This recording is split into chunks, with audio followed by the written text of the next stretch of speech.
নমস্কাৰ sky news অসমলৈ মই বেদব্ৰত বৰাই আপোনালোক সকলোকে স্বাগতম জনাইছোঁ। বিপ্লৱ দেৱক লৈ এতিয়া বিপদত পৰিছে ভাৰত চৰকাৰ। বিশেষকৈ বিপ্লৱ দেৱৰ শেহতীয়া যি মন্তব্য যে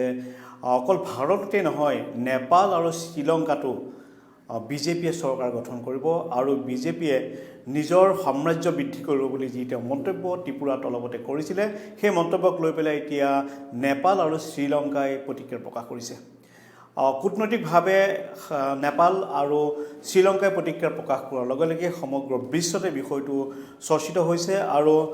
এজন মুখ্যমন্ত্ৰীয়ে বিপ্লৱ দেৱ, আপোনালোকে জানে তেওঁ বিতৰ্কিত মন্তব্যৰ বাবে কেইবাবাৰো তেওঁৰ নাম চৰ্চালৈ আহিছে। ত্ৰিপুৰাৰ মুখ্যমন্ত্ৰী বিপ্লৱ দেৱে শেহতীয়াকৈ এক জনসভাত কৈছিল যে অকল ভাৰততে নহয় তেওঁলোকে বিশ্বৰ অন্যান্য এলেকাতো তেওঁলোকে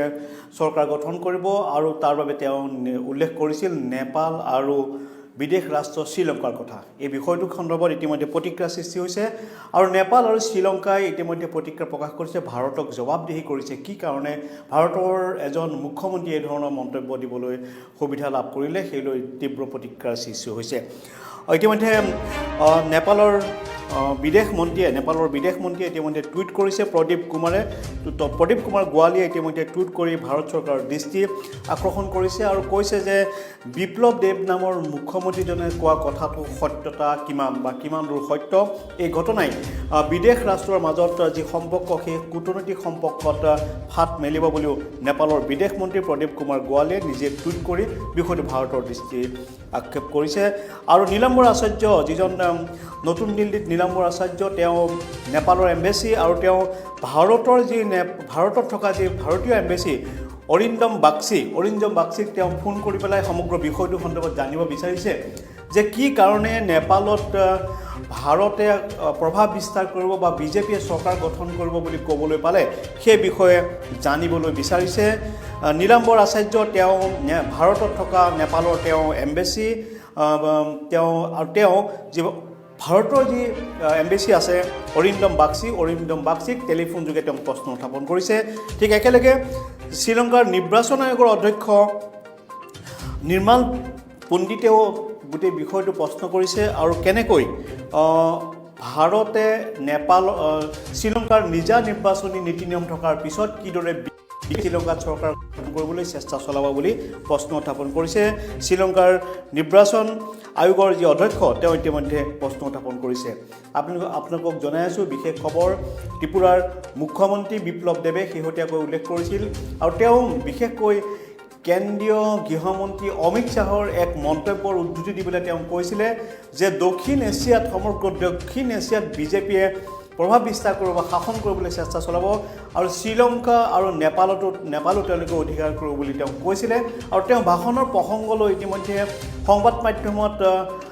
সবিস্তাৰে প্ৰকাশ হোৱাৰ পিছত এতিয়া প্ৰতিক্ৰিয়া প্ৰকাশ কৰিছে বিদেশ ৰাষ্ট্ৰসমূহে, বিশেষকৈ নেপাল আৰু শ্ৰীলংকাই প্ৰতিক্ৰিয়া প্ৰকাশ কৰিছে আৰু নেপালৰ বিদেশ মন্ত্ৰীয়ে প্ৰদীপ কুমাৰ গোৱালিয়ে ইতিমধ্যে টুইট কৰি ভাৰতক জবাবদিহি কৰিছে। কি কাৰণে ভাৰতৰ তৰফৰ পৰা এনেধৰণৰ মন্তব্য কৰা হৈছে যে বিজেপি চৰকাৰে নেপালত নিজৰ চৰকাৰ গঠন কৰিব। ঠিক একেদৰে শ্ৰীলংকাৰ নিৰ্বাচন আয়োগৰ অধ্যক্ষও প্ৰশ্ন উত্থাপন কৰিছে যে শ্ৰীলংকাৰ নিজৰ নিৰ্বাচনী নীতি নিয়ম আছে, নিৰ্বাচনৰ আইন আছে, তেনে পৰিস্থিতিত কেনেকৈ বিজেপি দলে শ্ৰীলংকাত নিৰ্বাচনত অৱতীৰ্ণ হ'ব। সমগ্ৰ বিষয়টো লৈ ইতিমধ্যে বিশ্বতে এক প্ৰতিক্ৰিয়াৰ সৃষ্টি হৈছে আৰু বাংলাদেশী মূলৰ এজন নাগৰিক ত্ৰিপুৰাৰ মুখ্যমন্ত্ৰী বিপ্লৱ দেৱে সময়ে সময়ে এনেকুৱা ধৰণৰ উদ্ভট কেতবোৰ মন্তব্য কৰি আহিছে আৰু বিপ্লৱ দেৱৰ মন্তব্যক লৈ পেলাই এতিয়া লজ্জানত হৈছে ভাৰত। আৰু নেপাল আৰু শ্ৰীলংকাই ভাৰতক প্ৰশ্ন উত্থাপন কৰিছে যে ভাৰতৰ জনপ্ৰতিনিধিয়ে কেনেদৰে অন্য ৰাষ্ট্ৰৰ নিৰ্বাচনী বা ৰাজনৈতিক কথা বতৰাৰ ওপৰত মাত মাতিব পাৰে। সমগ্ৰ বিষয়টো লৈ এতিয়া ভাৰত চৰকাৰৰ তৰফৰ পৰা কোনো ধৰণৰ প্ৰতিক্ৰিয়া প্ৰকাশ কৰা হোৱা নাই আৰু বিজেপি দলৰ তৰফৰ পৰাও বিপ্লৱ দেৱক কেনেধৰণৰে সকিয়নি দিব বা বহিৰাষ্ট্ৰ সন্দৰ্ভত মন্তব্য দিব পাৰে নে নোৱাৰে বা বিজেপিৰ দলীয় নীতি কি সেই কথাও এতিয়াও স্পষ্ট হোৱা নাই যদিও বিপ্লৱ দেৱে কিন্তু সমগ্ৰ দেশজুৰি বিদেশজুৰি তেওঁ আন্তঃৰাষ্ট্ৰীয় পৰ্যায়ত তেওঁ চৰ্চা লাভ কৰিছে আৰু সময়ে সময়ে কেতবোৰ উদ্ভট মন্তব্যৰ দ্বাৰা বা বাংলাদেশী মূলৰ ভাৰতীয় নাগৰিক বিপ্লৱ দেৱ মুখ্যমন্ত্ৰী তেওঁ ত্ৰিপুৰাৰ তেওঁ এতিয়া সমগ্ৰ বিশ্বতে তেওঁৰ নাম চৰ্চিত হৈ পৰিছে নেপালৰ বিদেশ মন্ত্ৰী প্ৰদীপ কুমাৰ গাৱালীয়ে ইতিমধ্যে টুইটত ভাৰতক প্ৰশ্ন উত্থাপন কৰিছে যে নেপালত ভাৰতৰ ৰাজনৈতিক দল বিজেপিয়ে কেনেধৰণৰ চৰকাৰ গঠন কৰিব বা এই যি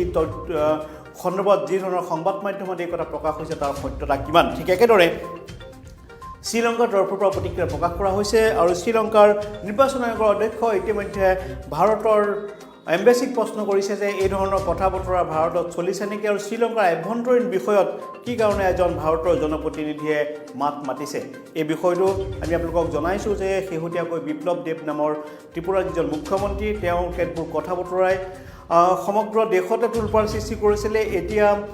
তেওঁৰ বিতৰ্কিত মন্তব্য দেশতে থকা নাই আন্তঃৰাষ্ট্ৰীয় পৰ্যায়লৈ তেওঁৰ বিতৰ্কিত মন্তব্য বিস্তাৰ লাভ কৰিছে আৰু বিপ্লৱ দেৱে কৈছিল যে ভাৰততে নহয় বিজেপিয়ে শ্ৰীলংকা আৰু নেপালতো শাসন কৰিব এই বিষয়টোক ইতিমধ্যে কেন্দ্ৰ কৰি নেপাল আৰু ভাৰত চৰকাৰে প্ৰতিক্ৰিয়া প্ৰকাশ কৰিছে আৰু বৈদেশিক যি নীতি বা বৈদেশিক নীতিত ইয়াৰ দ্বাৰা কেতবোৰ আউল লগাৰ আশংকা নথকা নহয় কূটনীতিবিদসকলে ইতিমধ্যে বিপ্লৱ দেৱৰ মন্তব্যক সমালোচনা কৰিছে আৰু লক্ষণীয় হ'ব এই ক্ষেত্ৰত কেন্দ্ৰীয় চৰকাৰে কেনেধৰণৰ মন্তব্য আগবঢ়ায় আৰু বিজেপি দলৰ তৰফৰ পৰা বিপ্লৱ দেৱৰ ওপৰত কেনেধৰণৰ প্ৰতিক্ৰিয়া প্ৰকাশ কৰে বা বিপ্লৱ দেৱক সকিয়নি দিয়ে নে নিদিয়ে সেই বিষয়েও পৰৱৰ্তী সময়ত লক্ষণীয় হ'ব ধন্যবাদ